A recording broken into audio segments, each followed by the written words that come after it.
So you've been thinking about spending some money to renovate your home, and you want to know what renovations will put the most money back in your pocket when you decide to sell it. Well, stick around. In the next 5 minutes, I'm going to share with you the renovations that will get you the highest return on investment, and we are going to get after it right now.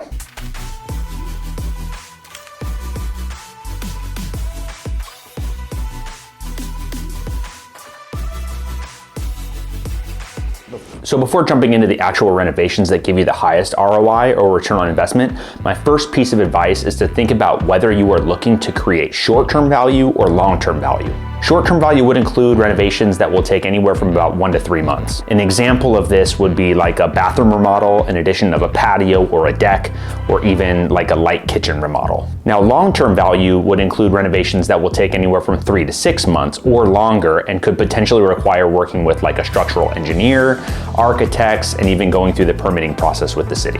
Always keep in mind your time horizon and why you're doing this project in the first place. If it's just to sell to get the highest value, stick in that short-term renovation list. With that in mind, let's look at the best short-term renovations to complete if you're looking to sell soon for top dollar. The first one is simply home maintenance, and this would include paint and flooring. I call this the general refresh of an existing home. This is one of the best ways to increase the home's value for the least amount of money.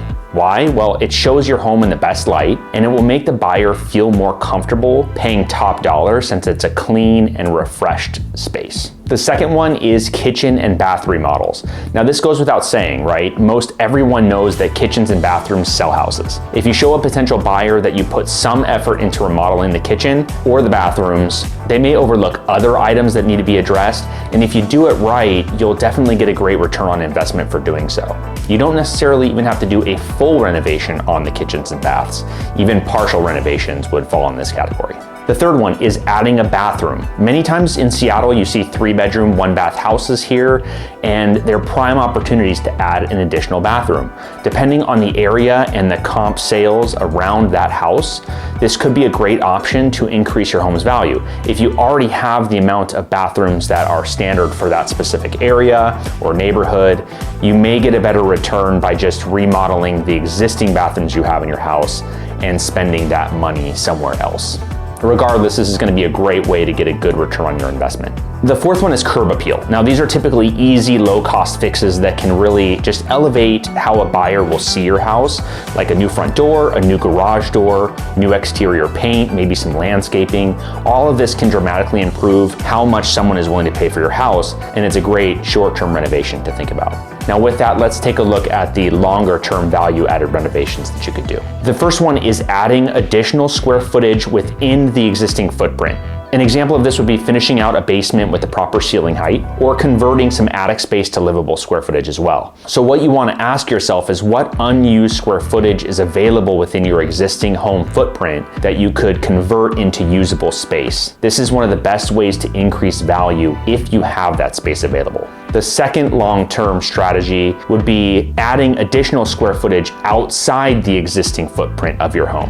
Now, this is a much more extensive renovation, but could be worth it if you have the square footage available on your lot. So keep in mind that this will take much more material, and in a high inflation type environment like we're in, this will be more risky if you don't know what you're doing or if you've never done it before. So be sure to look at all the costs associated with this before thinking you're going to hit a home run on this type of investment. The third option is creating an ADU or attached dwelling unit. And this is similar to the last one that we just discussed, and it's more of a creative way to increase value and potential cash flow of your property. The additional income that it can produce will give you a great return in the long run, while also adding value to your house. The third option is a DADU, or a detached dwelling unit. These are becoming more and more desirable, especially in Seattle with such low inventory levels and loosening zoning requirements. This is simply a livable space that is detached from the existing house, and it's going to provide potential cash flow and value when you decide to sell. So how do you determine what type of actual return you're going to be getting from taking on these activities? Well, that's a tougher question to answer, and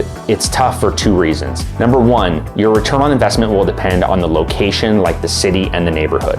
Number two, within this city and neighborhood, are there other properties that are comparable to the renovation that you are about to embark upon? This is the best way to determine the added value that this type of renovation would bring. It's more difficult to be the first one to the party. In other words, if you are the only person to add a DADU or a detached dwelling unit within 5-mile radius of your home, then your return may be more of a guess or an estimation than anything else, since there isn't enough data to support it. The best way to validate your return on investment is to simply find comps of property that have certain upgrades and compare it to your home, and that will give you an understanding of the additional value that could bring. Now, on a quick side note, do any amount of research on Google and you're going to find a ton of articles showing national averages about return on investment for certain upgrades you can do to your house. Although they can be useful, just use them as another opinion of value. Or better yet, reach out to a local realtor or investor that has experience with investments, and they can help you understand value and return on investment as well. So there you have it, another short video discussing the top things to do in your renovation that will yield the highest results over the short and long term. So now that you know the top renovations that are going to yield you the highest return on investment, be sure to watch my next video now. It's about things you need to know when selling a house in Seattle, and I'll see you over there.